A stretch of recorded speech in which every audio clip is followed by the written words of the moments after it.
জিলহজ মাসের গুরুত্বপূর্ণ 10টি আমলের কথা বলবো। এই জিলহজের চাঁদের প্রথম 10 দিনে যদি 10টি আমল আমরা করতে পারি, আল্লাহ রাব্বুল আলামিন আমাদেরকে বারাকা দান করবেন, বলেন সুবহানাল্লাহ। তাহলে জিলহজের চাঁদ উদিত হওয়ার আগেই আমরা 1 নম্বর কাজ করব, সেটা হচ্ছে শরীরের অবাঞ্ছিত লোম, হাতের নখ, এরপরে মাথার চুল, এগুলো একেবারে কেটে ক্লিয়ার করব। অর্থাৎ জিলহজের চাঁদ উদিত হলে এগুলো কাটা থেকে আমরা বিরত থাকব। কারণ নবীজি সাল্লাল্লাহু আলাইহি সাল্লাম বলেছেন, কেউ যদি কুরবানি করতে ইচ্ছা পোষণ করে তাহলে কুরবানির চাঁদ উদিত হওয়ার আগেই সে যেন মাথার চুল, হাতের নখ, শরীরের অবাঞ্ছিত লোমগুলো কেটে নেয়, বলেন সুবহানাল্লাহ। কেউ যদি কুরবানি দিতে চায় অর্থাৎ ইচ্ছা পোষণ করে যে আমি কুরবানি করব, তাহলে চাঁদ উদিত হওয়ার আগেই হাতের নখ, মাথার চুল, শরীরের অবাঞ্ছিত লোম, পশমগুলো কেটে ফেলতে হবে। চাঁদ উদিত হলে আর কাটা যাবে না। 2 নম্বর আমল হচ্ছে বেশি বেশি নফল রোজা রাখবো। নবীজি 4টি আমল করতে কখনো বলতেন না, সুবহানাল্লাহ পড়েন। 1 নম্বর হচ্ছে আশুরার রোজা নবীজি রাখতে ভোলেন নাই। 2 নম্বর হচ্ছে জিলহজ চাঁদের এই প্রথম 9টি রোজা নবীজি সব সময় রেখেছেন, বলেন সুবহানাল্লাহ। এরপর 3 নম্বর হচ্ছে নবীজি সাল্লাল্লাহু আলাইহি ওয়াসাল্লাম আইয়ামে বীজের রোজা অর্থাৎ চন্দ্র মাসের 13, 14, 15 এই 3টি রোজা নবী করিম সাল্লাল্লাহু আলাইহি ওয়াসাল্লাম ভোলেন নাই। 4 নম্বর হচ্ছে ফজরের আগে 2 রাকাত সুন্নাত নবীজি কখনো আদায় করতে ভোলেন নাই, বলেন সুবহানাল্লাহ। কারণ এই মাসে যদি বেশি বেশি নফল রোজা রাখি, কারণ আল্লাহ রাব্বুল আলামিন নিজেই বলেছেন, আস-সাওমু লি ওয়া আনা আজ্জি বিহি, রোজা হচ্ছে আমার জন্য আর এর প্রতিদান আমি আল্লাহ রাব্বুল আলামিন নিজ হাতে দিব। এজন্য এই মাসে বেশি বেশি নফল রোজা রাখার দরকার আছে না নাই? বিশেষ করে আরাফার দিনে রোজা রাখা থেকে আমরা কেউ বাদ পড়ব না, সুবহানাল্লাহ পড়ে। কারণ আরাফার দিনের রোজার ফজিলত হচ্ছে, নবী করিম সাল্লাল্লাহু আলাইহি সাল্লাম বলেছেন, কেউ যদি বিশুদ্ধ নিয়তে আরাফার দিনে রোজা রাখে তাহলে আল্লাহ রাব্বুল আলামিন তার বিগত বছরের আর সামনের 1 বছরের সমস্ত সগীরা গুনাহকে মাফ করে দেন, সুবহানাল্লাহ পড়েন। আরাফার দিনের একটা রোজার ফজিলত হচ্ছে বিগত বছর অর্থাৎ আগের 1 বছর আর সামনের 1 বছর অর্থাৎ 2 বছরের সমস্ত সগীরা গুনাহকে আল্লাহ রাব্বুল আলামিন মাফ করে দিবেন, বলেন সুবহানাল্লাহ। তাহলে এই আরাফার দিনটা কোন দিনে আমরা রোজা রাখবো? আরাফার রোজার বিষয়ে 2টি মত পাওয়া যায়। কয়টি মত? 2টি মত। কেউ কেউ বলেছেন যেই দিন হাজী সাহেবগণ আরাফাতের ময়দানে উপস্থিত হবেন, সেই দিন যদি কোনো দেশে ঈদুল আজহা উদযাপিত না হয় তাহলে সেই দিন আরাফার রোজা রাখতে হবে।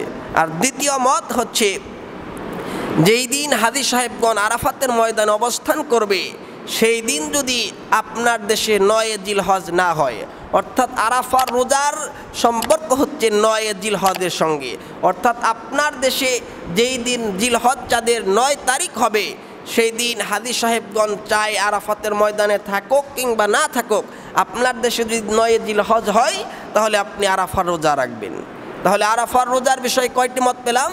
2টি মত। এখন আমরা কোনটা ফলো করব? সন্দেহ জাগে কিনা? সন্দেহ জাগে। সর্বোত্তম হবে আরাফার রোজার ফজিলত, যেহেতু 2 বছরের গুনাহ আল্লাহ তাআলা মাফ করে দিবেন। এই জন্য জিলহজ চাঁদের 8 তারিখ এবং 9 তারিখ, 8 এবং 9 2টি রোজা যদি আমরা রাখি তাহলে আরাফার রোজার ফজিলত থেকে আমরা কেউ বাদ পড়ব না, ঠিক কিনা বলেন? এই জন্য আরাফাতের রোজা আমরা কয়টা রাখবো? আরাফার রোজা 2টা রাখবো, 8 তারিখ এবং 9 তারিখ। এরপরে 10টি আমলের কথা বলতেছিলাম, জিলহজ মাসের 2টি আমলের কথা বলেছি, বেশি বেশি নফল রোজা রাখবো। 3 নম্বর আমল হচ্ছে বেশি বেশি জিকির আজকার করব। এই 10 দিনে কি করব? বেশি বেশি জিকির করব, সুবহানাল্লাহ, আলহামদুলিল্লাহ, লা ইলাহা ইল্লাল্লাহু আল্লাহু আকবার। কিন্তু আমাদের দেশে তো জিকিরের দেখবেন কোনো অভাব নাই।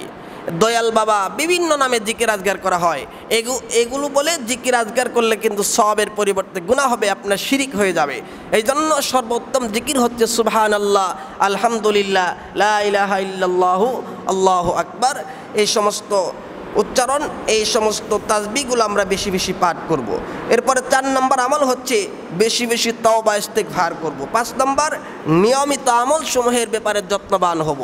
5 ওয়াক্ত নামাজ, এটা কি নিয়মিত না অনিয়মিত পড়তে হয়?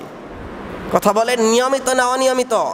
নিয়মিত আমল। 5 ওয়াক্ত নামাজ নিয়মিত না অনিয়মিত? নিয়মিত। দৈনিক দিন 5 ওয়াক্ত নামাজ পড়াকে ফরজ করা হয়েছে। এই জন্য 5 ওয়াক্ত নামাজের প্রতি যত্নবান হতে হবে। বিশেষ করে জিলহজ চাঁদের প্রথম 10 দিনে এই ফরজ নামাজের প্রতি আমরা বেশি বেশি গুরুত্ব দিব। 6 নাম্বার, বেশি বেশি তাহলিল পাঠ করতে হবে। তাহলিল কি? তাহলিল, তাহমিদ, তাকবীর পাঠ করব। তাহলিল হচ্ছে লা ইলাহা ইল্লাল্লাহু ওয়াহদাহু লা শারীকা লাহ, লাহুল মুলক ওয়া লাহুল হামদ ওয়া হুয়া আলা কুল্লি শাইইন কাদির। এরপরে তাহমিদ পাঠ করবেন, আলহামদুলিল্লাহ পড়বেন। তাকবীর পাঠ করবেন, আল্লাহু আকবার, আল্লাহু আকবার, লা ইলাহা ইল্লাল্লাহু আল্লাহু আকবার ওয়া লিল্লাহিল হামদ। সাহাবায়ে কেরাম তাকবীর পাঠ করতেন। জিলহজ চাঁদ উদিত হলে হাটে গিয়ে উচ্চ স্বরে তারা তাকবীর পাঠ করেছেন, সুবহানাল্লাহ পড়ে, যাতে করে মানুষ বুঝতে পারে যে জিলহজের চাঁদ উদিত হয়ে গিয়েছে। এরপরে 7 নম্বর হচ্ছে আপনি সামর্থ্যবান থাকলে হজ করবেন। সামর্থ্যবান হলে হজ করতে হবে। 8 নম্বর, তাকবীরে তাশরিক দিতে হবে। তাকবীরে তাশরিক কি? আল্লাহু আকবার, লা ইলাহা ইল্লাল্লাহু আল্লাহু আকবার ওয়া লিল্লাহিল হামদ। 9 জিলহজ ফজর থেকে শুরু করে 13 জিলহজ আসর পর্যন্ত, অর্থাৎ 23 ওয়াক্ত নামাজে আপনার তাকবীরে তাশরিক দিতে হবে। এরপরে 9 নম্বর হচ্ছে জিলহজের 10 তারিখে ঈদের সুন্নত পালন করতে হবে। জিলহজ মাসের 10 তারিখে ঈদের দিনে সুন্নত পালন করতে হবে। আবার সুন্নত পালন করতে গিয়ে যাতে করে আমাদের ফরজ ছুটে না যায় সেদিকে আমাদের খেয়াল রাখার দরকার আছে না নাই? অনেক মানুষ দেখবেন ঈদের দিন সুন্নত পালন করে কিন্তু ফজরের নামাজ পড়ে না, আছে না নাই? ঈদের দিন ফজরের নামাজ যদি আপনি না পড়েন, শুধু ওয়াজিব নামাজের জন্য ব্যস্ত হয়ে পড়লেন, তাহলে কি আপনার ফায়দা হলো? ফায়দা হলো না। এই জন্য ফরজ যাতে করে ছুটে না যায় সেদিকে আমাদের খেয়াল করার দরকার আছে না নাই? খেয়াল করতে হবে। এরপরে আপনি সর্বশেষ হচ্ছে 10 নম্বর আমল হচ্ছে সামর্থ্যবানদের কুরবানি করতে হবে।